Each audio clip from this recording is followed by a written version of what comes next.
أعوذ بالله من الشيطان الرجيم بسم الله الرحمن الرحيم فلا وربك لا يؤمنون حتى يحكموك فيما شجر بينهم ثم لا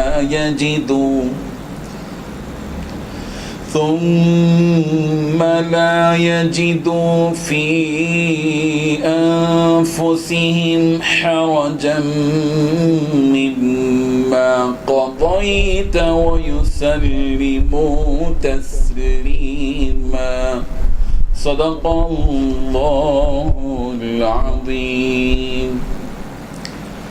حاضرین و ناظرین، یہ درس نمبر 368 ہے۔ سورہ نساء کی آیت نمبر 65 کی تلاوت کی گئی۔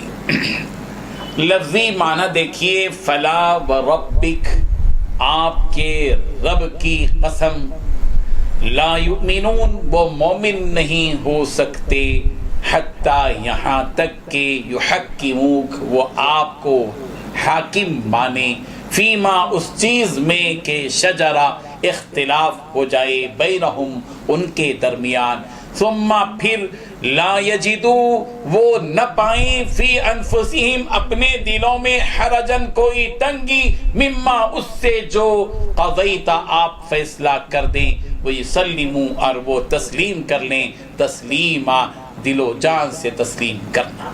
ترجمہ یوں ہے، پس تمہارے پروردگار کی قسم، یہ لوگ جب تک اپنے تنازعات میں تمہیں منصف نہ بنائیں اور جو فیصلہ تم کر دو اس سے اپنے دل میں تنگ بھی نہ ہو بلکہ اس کو خوشی سے مان لیں، تب تک مومن نہیں ہوں گے۔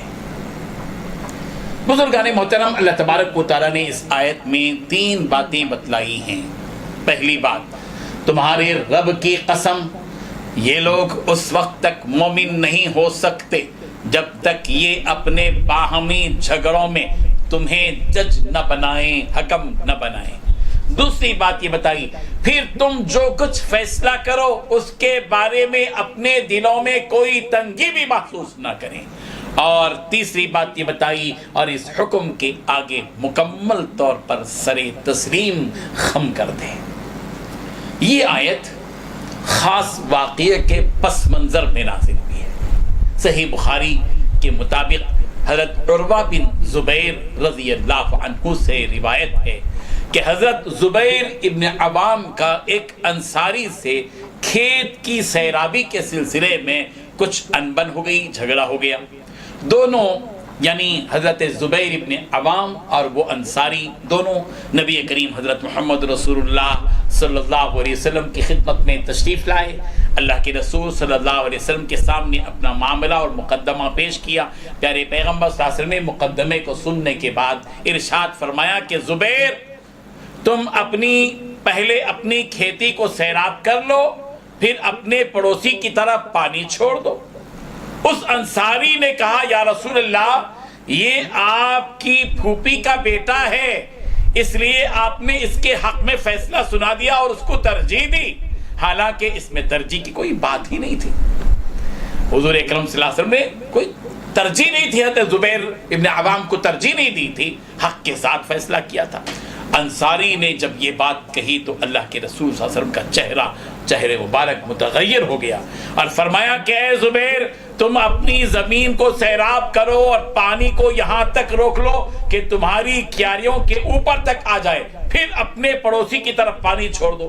گویا انصاری کے غصہ دلانے والے کلمات کی وجہ سے نبی کریم صلی اللہ علیہ وسلم نے حضرت زبیر کو ان کا پورا حق دلا دیا۔ آپ صلی اللہ علیہ وسلم نے جو پہلے فیصلہ کیا تھا اس میں ان انصاری کی بھی رعایت رکھی اور دونوں کے لیے گنجائش رکھی تھی، مگر جب انصاری نے ایسی بات کہی کہ آپ صلی اللہ علیہ وسلم کی ناراضگی کا سبب بنی تو آپ نے حضرت زبیر کو پورا حق دلا دیا۔ حضرت زبیر فرماتے ہیں کہ میں خیال کرتا ہوں کہ یہ آیت کہ فلا وربک لا یؤمنون حتی یحکموک فیما شجر بینہم ثم لا یجدوا فی انفسہم حرجا مما قضیت ویسلموا تسلیما. یہ آیت میرے بارے ہی میں نازل ہوئی، حضرت زبیر فرماتے ہیں.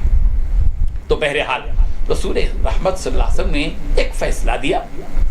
انصاری جو صحابی تھے ان کا کام یہ تھا کہ وہ اس کو بات کو مان لیتے، بجائے بات کو ماننے کے حضور اکرم صلی اللہ علیہ وسلم کے سامنے یہ بات کہی کہ آپ نے اپنے پھوپھی کے بیٹے کی تائید کی اور ان کو ترجیح دی.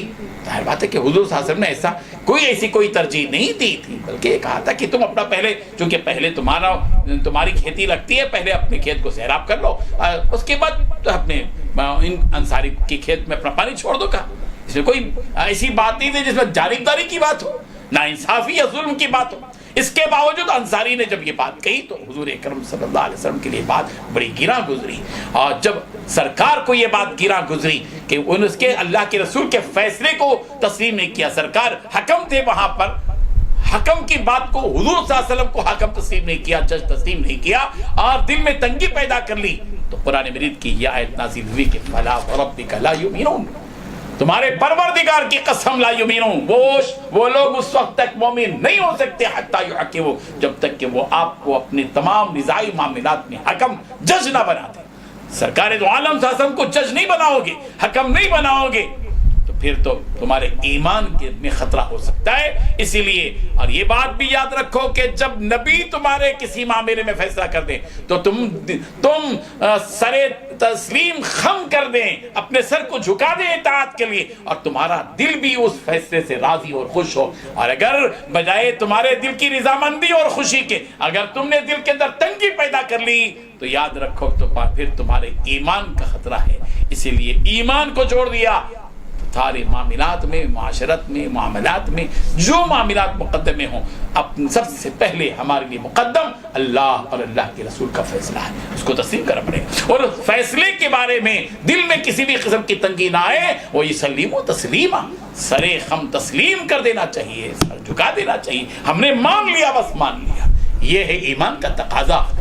ایمان کا تقاضا یہ ہے کہ حضور اکرم صلی اللہ علیہ وسلم کو حکم جج تسلیم کیا جائے. اللہ تبارک و تعالی ہم سب کو عمل کی توفیق عطا فرما. آج ہم دیکھتے ہیں ہماری زندگی کے معاملات میں اور کہ جن تمام معاملات میں، ہماری زندگی کے تمام امور میں، تمام جزئیات میں قرآن مجید میں، احادیث میں اس کی ساری وضاحتیں موجود ہیں. اور ہمارے فقہاء نے بڑا احسان کیا کہ ہماری ساری معاملات میں، تجارت کا معاملہ ہو اور جو ہے کفاعت کا معاملہ ہو، یا یہ کہ یا طلاق کا معاملہ ہو، مہر کا معاملہ ہو اور وراثت کا معاملہ ہو، ہر چیز کے بارے میں ساری چیزیں وضاحت کے ساتھ ساری کتابوں میں موجود ہیں.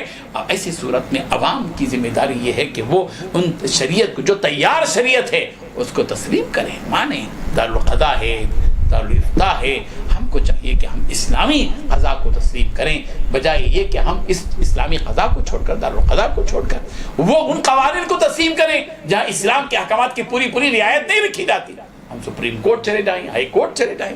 بات ہے کہ اس سلسلے میں ہم کو غور کرنا پڑے گا. ہمارے لیے مقدم پہلے اللہ اور اللہ کے رسول کے احکامات ہیں، شریعت ہے. پہلے ہم شریعت، وہ سپریم کورٹ کے احکامات، وہ ہائی کورٹ کے احکامات جو ہماری شریعت میں کے فیصلے کے خلاف ہو، ظاہر بات ہے کہ ہم پہلے شریعت پر عمل کریں گے اور ان احکامات کو تسلیم نہیں کریں گے. اللہ تبارک و تعالی ہم سب کو عمل کی توفیق عطا فرمائے. وآخر دعوانا ان الحمد للہ رب العالمین. لا إله إلا الله، لا إله